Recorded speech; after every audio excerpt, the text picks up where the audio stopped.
Bismillahirrahmanirrahim. Alif lam mim. Dzalikal kitabul la raiba fihi hudal lil muttaqin.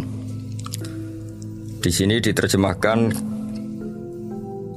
Alif lam mim ini termasuk ayat-ayat yang oleh para ulama dianggap mutasyabihat. Artinya kita tidak boleh memaksakan maknanya. Kita cukup iman bahwa itu dari Allah Subhanahu wa taala. Ini termasuk ayat-ayat yang kita percaya bahwa ada makna yang diinginkan Allah, tapi kita tidak perlu menduga-duga apa sepersisnya makna itu. Dzalikal kitabul la raiba fihi, kitab ini tidak ada yang diragukan. Hudal lil muttaqin, petunjuk bagi mereka yang bertakwa. Sahabat Unisia yang kami cintai, yang kami hormati, muttaqin dari kata kerja ittaqo yattaqi ittiqoan. Maknanya adalah menjaga diri. Ada 3 kelas muttaqin dalam terminologi para ulama, istilah yang dikeluarkan para ulama. 1, muttaqin orang yang menghindari perilaku syirik atau perilaku kekafiran. Sehingga menurut para ulama, apapun faseknya seorang mukmin, apapun kelirunya orang mukmin, misalnya pernah mencuri, pernah korupsi, pernah apa saja, masih dianggap mukmin karena dia masih bertauhid la ilaha illallah Muhammadur Rasulullah. Ini muttaqin yang paling kelas pokok, kelas bawah. Kemudian ada muttaqin kelas kedua, yaitu mereka menghindari dosa besar tapi tidak bisa menghindari dosa kecil. Misalnya bisa menghindari dosa zina, tapi dia bisa menghindari dosa melihat perempuan yang bukan mahramnya, yang bukan halal bagi dia. Ketiga muttaqin paling ideal, yaitu menghindari dosa besar, juga menghindari dosa kecil, bahkan menghindari sesuatu yang tidak penting. Ini yang dalam terminologi ulama disebut para wali atau para ulama, yaitu yang dalam ayat ala inna awliya Allahi la khaufun alaihim wa lahum yahzanun. Ini penting kami jelaskan kelas-kelas muttaqin supaya bahwa mukmin tidak pernah keluar dari status iman meskipun dia pernah melakukan satu kesalahan besar. Karena yang dikatakan mukmin adalah siapapun yang meyakini kebenaran risalah Muhammad, risalah yang dibawa Muhammad, berarti dia mukmin. Soal dia melakukan dosa atau apa saja itu menjadikan dia fasik, tapi tidak keluar dari status mukmin. Ini yang dimaksud dalam sebuah hadis, man qala la ilaha illallah dakhalal jannah. Siapapun yang pernah melafadzkan la ilaha illallah iman, maka dia pasti nanti masuk surga. Kemudian ada beberapa pertanyaan dari para sahabat dengan masa lalu orang itu yang macam-macam. Nabi tetap menjawab meskipun dengan masa lalu yang macam-macam. Sebab itu perlu dikaji serius. Sebagaimana ada yang ditafsir Sawi bahwa muttaqin itu dari kata kerja ittaqo yattaqi ittiqoan atau ittaqo yattaqi taqwan. Ini maknanya orang yang menjaga diri. Tentu menjaga diri ini ada yang kelas premium, kelas sempurna. Jadi sesuatu apa saja yang bahaya kita jaga, termasuk dosa kecil, melakukan hal yang tidak penting. Ada orang mukmin yang hanya bisa menjaga dari dosa kekafiran, dosa kemusyrikan. Ini pun dengan segala kesalahannya masih ada kemungkinan dimaafkan Allah.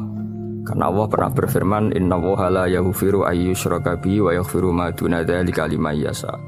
Allah tidak akan memaafkan dosa syirik, tapi Allah masih bisa memaafkan atau masih berkenan memaafkan dosa di luar syirik. Kemudian yang perlu dimengerti oleh sahabat Unisia adalah makna la raiba fihi. Ini yang perlu kami ungkap, bahwa Al-Quran ini tidak ada keraguan padanya. Tidak ada keraguan, ini yang mudah kita teliti karena kita orang Indonesia. Mungkin rasa-rasa sastra Arab enggak kental. Mari kita teliti dari segi makna, karena makna ini rasa dan rasa itu universal. Begini misalnya, dulu orang-orang kafir Mekah karena mereka penyembah berhala, penyembah Tuhan-Tuhan yang banyak, itu memprotes. Mereka memanggil tentu masih Muhammad, belum ya Rasulullah. Muhammad, kamu mengajak ke Tuhan berapa? Rasulullah menjawab, ke Tuhan yang satu.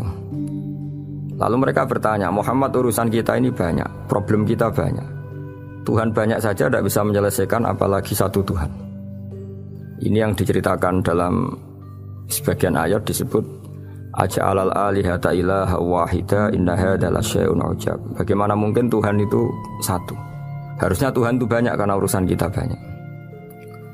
Lalu Rasulullah dengan bimbingan Tuhan, bimbingan Allah mendatangi mereka, kemudian Nabi menjelaskan Tuhan itu adalah ketua kalian, Tuhan itu adalah pimpinan kalian.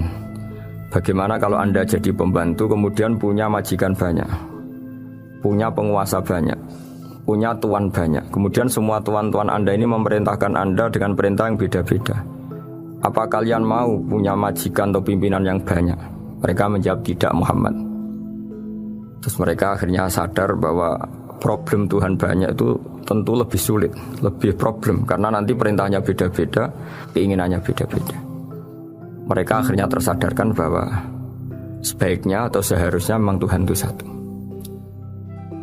Jadi Rasulullah SAW menjelaskan logika bertauhid itu dengan sekian variasi, dengan sekian logika. Kemudian Nabi kedua juga menjelaskan logika kompetisi.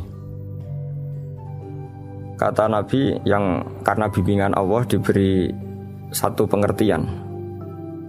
Andai kan Tuhan itu 2 atau 3 kemudian berebut dalam tahta arsy atau tahta yang di alam raya ini, sebagaimana lazimnya para penguasa, maka pasti ada yang menang, ada yang kalah.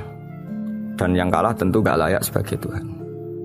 Ini yang disebut wala ala ba'duhum ala ba'd. Tentu kalau Tuhan itu banyak, mereka akan berkompetisi, akan bertarung. Dan pasti pemenangnya ya satu, karena memang yang layak jadi Tuhan tetap satu. Sadarlah bahwa orang-orang kafir Quraisy, orang-orang kafir saat itu sadar pentingnya bertauhid. Ketiga, Nabi juga menjelaskan tauhid secara ilmu logika. Begini para pendengar. Kalau dalam teori ilmu tauhid yang agak jelimet dijelaskan begini. Jika ada 2 Tuhan, maka alam raya ini enggak menjadi alam. Logikanya adalah 2 Tuhan ini bisa kamu katakan sama-sama kuat. Ketika sama-sama kuat kemudian ingin menciptakan langit, yang satu ingin menciptakan bumi, yang satu menolak menciptakan bumi misalnya, atau yang satu ingin menciptakan langit, yang satu menolak ingin menciptakan langit. Kemudian ternyata bumi ini terbukti wujud. Logika awam adalah yang berhasil menciptakan bumi berarti Tuhan, yang gagal atau kudrohnya gagal, kemampuannya gagal tidak bisa menciptakan bumi, gagal menjadi Tuhan. Ini logika awam. Logika ini pun kita terima. Tapi kalau menurut logika ahli tauhid, ahli pakar-pakar logika, cara berpandangan begini. Ketika Anda mengatakan ada 2 Tuhan yang sama-sama kuat, kemudian terbukti yang satu mampu menciptakan bumi, yang satu tidak, bahasa Anda mengatakan sama-sama kuat ini sudah batal dari awalnya, karena terbukti bahasa Anda salah, sama-sama kuat ternyata yang satu tidak mampu. Sehingga dalam pikiran orang-orang ahli tauhid mengatakan membayangkan Tuhan saja itu nggak kebayang, karena turunan kata ini pasti selalu salah. Karena tadi misalnya dikatakan andai kan ada 2 Tuhan, kemudian yang satu mampu menciptakan bumi, yang satu tidak. Padahal Anda tadi bilang sama-sama kuat, ternyata terbukti yang satu tidak kuat. Berarti kata Anda sama-sama kuat ini salah. Ini pula yang diajarkan Rasulullah lewat bimbingan Allah, lewat wahyunya yang disebut Kullau kana fihi ma alihatun illa wahu la fasadata. Karena kalau ada 2 Tuhan pasti kamu sifati sama-sama kuat. Ternyata sifat sama-sama kuat ini batal demi hukum, karena ternyata yang satu tidak mampu menciptakan bumi. Atau kamu sifati 2 Tuhan ini sama-sama lemah. Itu tidak mungkin lagi, karena ternyata bumi ini terbukti wujud. Pasti penciptanya ini tidak yang sangat kuasa. Jadi logika-logika tauhid sedemikian dibangun oleh Rasulullah lewat bimbingan Allah Subhanahu wa taala. Logika keempat supaya kita iman dan tambah kuat imannya adalah logika yang mudah dicerna oleh kebanyakan orang atau yang bisa diindra. Begini misalnya dalam sebuah ayat di surat Al-Kahfi, kemudian di awal surat Al-Ahqaf, kemudian di sebagian surat At-Tur ada penjelasan begini. Ketika Rasulullah mengajak manusia menyembah Allah, kemudian orang-orang kafir tanya, lalu Tuhan kamu siapa Muhammad? Tuhan saya adalah Allah menciptakan langit bumi. Terus mereka berandai-andai ada Lata, ada Uzza, ada Manat, ada Hubal. Itu Tuhan-Tuhan kami. Terus Rasulullah bertanya, apakah Tuhan-Tuhan yang kamu sembah itu memberi kontribusi saat langit dan bumi diciptakan? Mereka menjawab, tidak Muhammad, itu Tuhan-Tuhan yang kami bikin. Begitu juga asumsi tentang Tuhan-Tuhan yang lain. Apakah Isa ikut menciptakan bumi atau menciptakan langit? Tentu jawabannya tidak. Karena Isa lahir di bumi, orang tahu tanggal lahirnya, tahu tahunnya, dan sebelum ada Isa juga sudah ada bumi. Sehingga untuk menetapkan tauhid, berkali-kali Quran tanya, Amman khalaqas samawati wal ardo, siapa sih yang menciptakan langit bumi? Siapa sih yang menurunkan air dari langit? Siapa yang mengatur ini itu? Akhirnya mereka menjawab, itu semua Allah Muhammad. Begitu juga kemungkinan setan, misalnya setan itu fisik atau makhluk atau apa saja yang tidak kita lihat. Kemudian setan itu lewat rayuannya, lewat tipu dayanya ingin disembah. Kata Allah menjelaskan ini, ma asyadduhum khalqas samawati wal ardi wala khalqa anfusihim. Kamu tidak perlu takut sama setan atau apalagi menuhankan setan. Setan itu tidak yang punya reputasi menciptakan langit dan bumi. Bahkan setan tidak bisa menciptakan dirinya sendiri. Ini menjadi pengetahuan bagi kita, betapa bagi pakar-pakar tauhid, ahli tauhid, ketika setan nyatanya diusir dari surga, itu pun versi mereka. Versi mereka pun mengatakan seperti kita, bahwa setan itu diusir dari surga dan ya keluar dari surga. Kalau setan itu Tuhan, tentu diusir gak mau, karena di surga itu nikmat. Ketika setan diusir dari surga ya keluar, dia juga jadi makhluk yang hina-dina. Berarti dia tidak punya kekuasaan, bahkan pada dirinya sendiri. Dipaksa keluar dari surga ya keluar, dipaksa menjadi ahli neraka ya jadi ahli neraka, dipaksa jadi apa saja juga dia akan jadi seperti yang dipaksakan. Ini menunjukkan bahwa setan adalah tahta kudratillah, tahta qahrillah, tahta satwatillah, bahwa setan pun dalam kendali kekuasaan. Makanya Allah mengatakan kamu tidak usah menyembah setan, tidak usah nurut sama setan. Setan itu lemah sekali, karena faktanya dia tidak bisa memaksakan keinginannya. Ini yang oleh Allah disebut dalam firman-Nya, inna kaida syaitani kana dhaifa. Setan itu lemah sekali. Ini perlu saya sampaikan ke para pendengar Unisia bahwa bertauhid itu ada sekian logika. Logika kelima adalah logika orang awam. Awam sekali. Suatu saat ada perdebatan antara Abul Hasan al-Asy'ari. Abul Hasan al-Asy'ari ini tokoh ahli sunnah paling populer dalam ilmu logika. Dia mengatakan orang menemukan Tuhan itu harus lewat logika yang cermat. Tidak boleh taklid, hanya ikut-ikutan. Dia harus menemukan satu argumentasi bahwa Tuhan atau pencipta langit itu ada. Kemudian ada satu problem di mana orang-orang kampung atau orang-orang yang lugu atau orang-orang awam itu tidak bisa ilmu logika, ilmu mantek kalau dalam bahasa pesantren. Kata Abul Hasan al-Asy'ari, itu masih mungkin. Alhasil para ulama ini meneliti ke orang-orang yang lugu, yang di kampung, yang petani, yang lugu sekali. Apa yang mereka temukan? Ternyata mereka punya cara logikanya sendiri untuk menemukan Tuhan, Sang Pencipta. Pernah suatu saat ada seorang petani lugu, biasa menggembala unta, ditanya, Bima araf tarubak, lalu kamu yang petani ini yang hanya ngurusi sawah, ngurusi ladang, dengan cara apa kamu tahu kalau Tuhan itu ada? Si petani tadi marah besar dan dia mengatakan, Al-ba'ratu tadullu alal ba'ir wa asarul aqdam yadullu alal masir. Kata petani tadi, yang namanya ada kotoran unta, pasti ada untanya. Yang namanya ada jejak kaki, pasti ada yang barusan lewat. Artinya kalau ada makhluk, pasti ada pencipta. Ini logika awam yang mudah. Kita tidak mungkin mengatakan bumi ini pencipta, mengatakan matahari pencipta. Kelihatan sekali kebendaannya, kelihatan sekali bahwa bumi matahari tidak punya ikhtiar, tidak punya kekuatan. Kelihatan sekali sifat-sifat kemakhlukannya. Jika benda-benda ini karuan makhluk, pasti menunjukkan bahwa ada penciptanya, ada khaliknya. Dalam logika Bedui tadi, si Bedui tadi, kalau ada kotoran sapi pasti ada sapinya. Meskipun sapinya sudah sekarang nggak terlihat, mungkin sudah jalan kemana. Sama, kalau ada jejak kaki, meskipun orang yang tadi lewat sudah kita nggak tahu, tapi kita pasti tahu, pasti ada yang lewat. Ini yang dimaksud dalam bahasa Arab, Al-ba'ratu tadullu 'alal ba'ir, kalau ada kotoran sapi atau kotoran unta pasti ada untanya. Wa atharul aqdam yadullu 'alal masir, kalau ada jejak orang lewat pasti tadi ada orang lewat. Nah, semua metode ini digunakan semua oleh Rasulullah. Logika yang bagi intelektual, logika bagi kaum awam, logika bagi kaum menengah, ya tidak awam, tidak, semuanya digunakan. Semuanya jadi media untuk memastikan bahwa logika tauhid ini logika pilihan, logika yang benar-benar logika. Sehingga dalam banyak ayat disebut agama ini li kaum yaqilun, li kaum yatafakkarun, bagi kaum yang bisa berpikir, bagi kaum yang punya akal. Lalu kemudian kami teruskan alladzina yu'minuna bil ghaibi. Ini kata ghaibi bukan kayak dalam bahasa Indonesia misalnya setan atau hantu disebut barang gaib. Kata ghaibi dalam bahasa Arab adalah perbandingan atau lawan kata dari al-musyahad yang bisa disaksikan langsung lewat indera.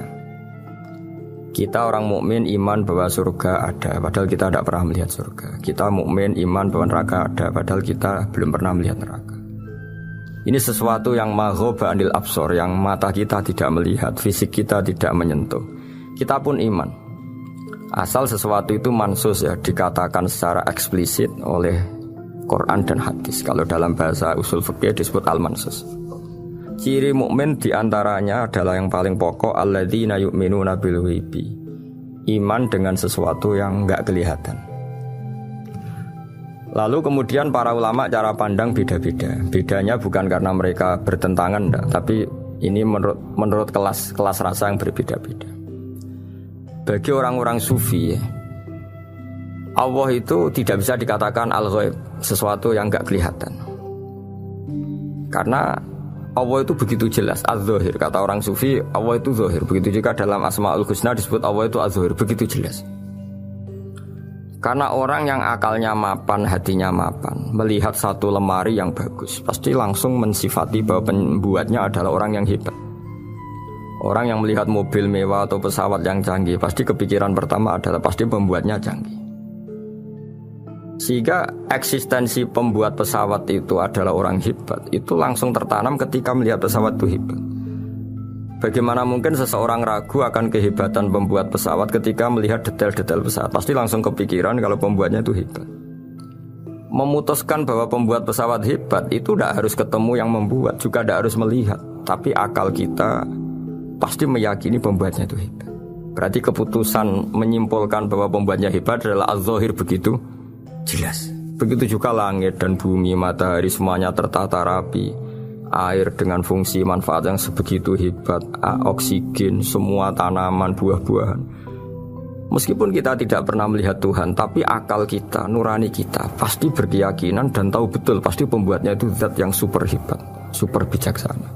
Sehingga dalam kategori ini Allah tidak bisa dikatakan sesuatu yang enggak tersentuh, yang enggak terjangkau. Allah itu az-zahir begitu jelas. Sehingga di antara Asmaul Husna disebut az-zahir. Sebab itu saya menganjurkan, atau saya punya saran bahwa alladzina yu'minuna bil ghaibi itu contoh paling mudah itu kayak surga, kayak neraka. Kalau Allah sendiri itu az-zahir, mudah diketahui. Karena tadi orang yang melihat pesawat canggih pasti saat itu juga berkeyakinan dan itu pasti benar, pasti pembuatnya juga canggih. Nah, di sini disebut alam raya ini ayat, semua itu bukti kekuasaan Allah. Dalam syair-syair orang sufi masyhur sekali itu wa fi kulli syai'in lahu ayatun yadullu ala annahul wahidu. Setiap sesuatu kejadian di alam raya adalah bukti keesaan Allah, bukti eksistensi Allah Subhanahu wa taala. Sehingga dalam satu kisah, normalnya orang itu paling tahu itu dengan dirinya sendiri. Karena dia adalah dia. Tapi kalau Imam Sibawai, seorang pakar nahwu, mengatakan a'raful ma'arif Allah. Di alam raya ini yang paling mudah dikenali itu ya Allah, pencipta. Karena andai kan kita sendirian di hutan, kemudian kita mulai punya akal, kita mungkin tidak tahu diri kita ini siapa. Tapi setidaknya kita langsung menyimpulkan bahwa kita tidak bisa menciptakan diri kita sendiri. Ketika kita berkesimpulan tidak bisa menciptakan diri kita sendiri, pasti kita terus berkesimpulan ada di luar kita yang menciptakan kita. Nah, sebab itu kenapa sifat mencipta ini yang pertama kali dikenalkan oleh Allah kepada nabinya untuk dikenalkan kepada umatnya. Yaitu disebut Iqra bismi rabbikal ladzi khalaq. Muhammad, bacalah dengan nama Tuhanmu. Sifat Tuhan yang paling mudah dikenali oleh siapapun adalah sifat pencipta. Karena ketika seseorang yakin dia lahir sudah ada bumi, dia lahir sudah ada langit, dia pasti akan tahu bahwa dia ada penciptanya. Sehingga paling mudah mensifati Allah atau mensifati Tuhan adalah bismi rabbikal ladzi khalaq. Terus kemudian di antara ciri orang baik adalah wa yuqimunas shalat. Kemudian beriman kepada yang gaib, menegakkan salat. Kata menegakkan adalah dari kata menjaga aturan-aturan atau sesuai aturan-aturan salat. Kita tahu dalam salat ini ada beberapa syarat yang harus dipenuhi. Misalnya harus wudu, harus suci di tempat yang suci. Terus ada syarat-syarat dalam internal salat, dia harus baca Fatihah, harus tumakninah, macam-macam. Itu eksistensi definisi salat. Kemudian kata berdiri juga diartikan para ulama, eksistensi salat harus diketahui secara publik, secara sosial. Karena sesuatu itu punya eksistensi kalau jadi konsensus atau diakui oleh publik. Di sini agama mewajibkan sholat jamaah. Kata banyak ulama, jamaah itu fardu kifayah. Bahkan ada yang mengatakan fardu ain. Harus dijalankan orang banyak secara massal dan harus di tempat yang terbuka. Sehingga kata para ahli fikih, andaikan ada orang jamaah di dalam rumah tidak diketahui oleh banyak orang, belum mencukupi atau belum menggugurkan kewajiban jamaah. Sehingga eksistensi sholat harus diketahui secara publik. Sehingga dulu Rasulullah itu kalau sholat di masjid dan masjidnya terbuka. Sampai sekarang kita pun menyaksikan semua umat Islam kalau sholat di masjid yang terbuka. Sehingga dunia non muslim pun tahu bahwa dalam Islam ada ritual, ada ibadah yang bernama sholat. Hikmah kedua, dengan cara terbuka seperti ini, sholat itu menjadi gak pernah rubah mulai zaman Nabi sampai kiamat. Dengan tradisi jamaah berarti kaifiyah atau cara sholat ini permanen. Bapak kita sholat ya seperti itu, imam seperti itu, anak cucu kita akan meniru kita ya seperti itu. Sehingga nggak ada varian-varian yang hanya berdasar subjektivitas musolli yang sholat. Taruh saja kita misalnya jadi seorang sufi yang baru takut sama Allah atau baru usul kalau dalam bahasa sufi. Kemudian kita sholat sendiri di rumah, mungkin dengan gaya menangis, terseduh-seduh macam-macam. Ini tentu tidak baik sebagai standar sholat. Begitu juga ada anak atau pedagang yang kesusu atau tergesa-gesa kemudian sholat hanya sekian 2 menit 1 menit. Ini juga agak baik. Meskipun itu boleh dilakukan individu-individu, tapi kalau dalam sholat jamaah orang harus manut imam dan ada standarnya. Misalnya tumakninah itu biqadri subhanallah, jadi ada ukurannya. Ini penting saya utarakan bahwa hikmah jamaah itu bukan sekedar dapat pahala 27 kalau sendiri, dapat pahala 1 itu enggak. Tapi ini menjaga eksistensi sholat supaya ya seperti ini terus sampai kiamat. Sehingga orang Indonesia atau orang Afrika, orang mana saja, itu ketika haji atau ketika saling berkunjung di negara lain, itu nggak akan kaget dengan cara-cara sholatnya. Karena seluruh dunia kaifiyahnya caranya sama. Ini semua barokah dari jamaah. Maka Rasulullah itu nggak banyak ngendikan tentang caranya sholat. Beliau hanya ngendikan shollu kama ra'aitumuni usolli. Sudahlah kamu pokoknya makmum saya. Nanti caranya kamu sholat sama seperti saya seperti ini. Sehingga kata menegakkan sholat adalah bisa kita tegakkan kalau kita aparat negara ya, bikin-bikin aturan supaya eksistensi sholat nggak terganggu. Kalau kita seorang kultural juga mensuasanakan sholat. Dan supaya kefiahnya atau caranya sholat ini benar, kita tradisikan jamaah. Sehingga anak kecil ngikuti yang besar, yang bodoh ngikuti yang pinter dengan satu cara. Itu barokahnya jamaah.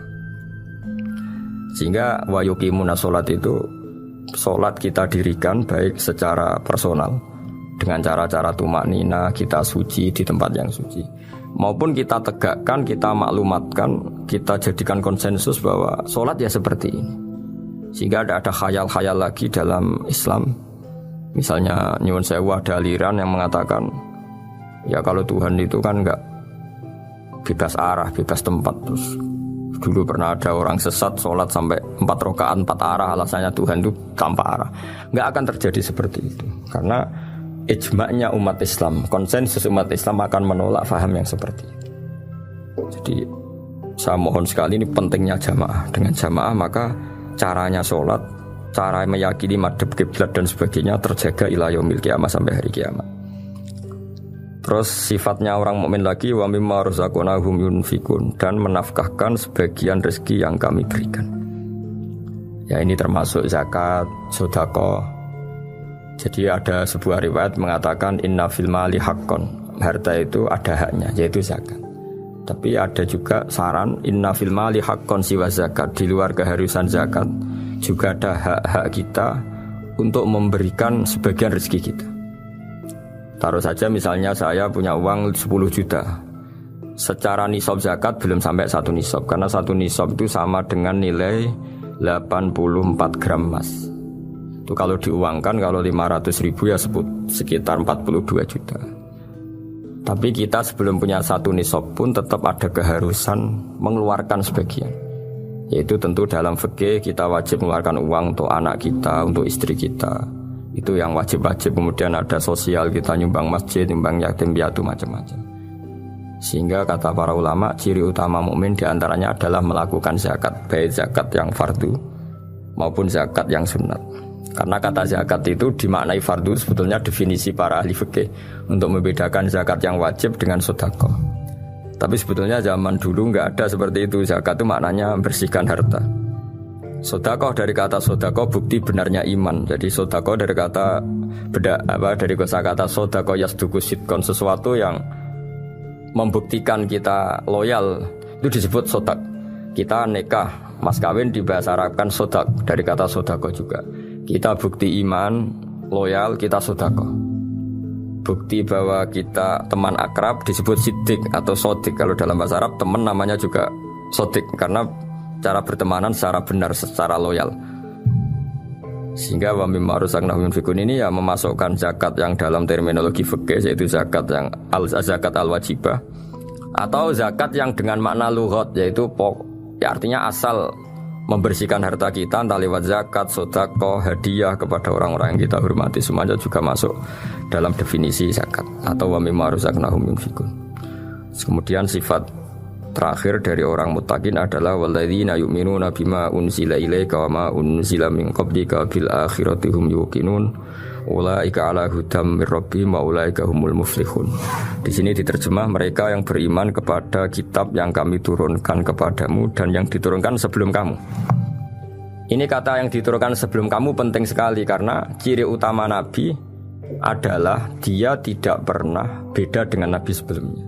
Karena kebenaran tauhid pasti tunggal. Nabi-nabi dulu pasti mengajarkan tauhid, hanya menyembah Allah. Enggak mungkin nabi berikutnya kemudian bikin ajaran baru dalam tauhid. Sehingga andaikan semua kitab Injil, Taurat itu masih versi yang orisinil, pasti enggak ada yang beda dengan Quran. Karena ciri utama kebenaran adalah iman dengan Quran dan iman kepada kitab yang diturunkan sebelum Al-Quran.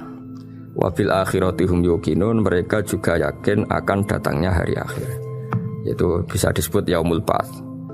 Terus ketika semua kriteria itu terpenuhi, baru ulaika ala hudam mir rabbihim wa ulaika humul muflihun. Mereka itulah yang berada pada petunjuk Allah dan merekalah orang-orang yang berbahagia. Para pendengar sahabat Indonesia, semoga kajian ini bermanfaat. Dan ini mulai ayat 1 sampai 5 dalam surat Al-Baqarah, yaitu surat yang dalam tartibnya mushaf nomor 2 setelah Fatihah. Jadi kalau dalam ulumul Quran disebut ada surat yang berdasar nuzulul Quran, yaitu surat Iqra, kemudian Muddatsir. Ada urutan surat yang berdasar tartibul mushaf, yaitu yang kita punyai sekarang, yaitu Fatihah, terus Baqarah dan seterusnya. Dan urutan-urutan ini pun sesuai petunjuk Rasulullah SAW. Saya kira demikian. Mohon maaf atas semua kesalahan. Wassalamualaikum warahmatullahi wabarakatuh.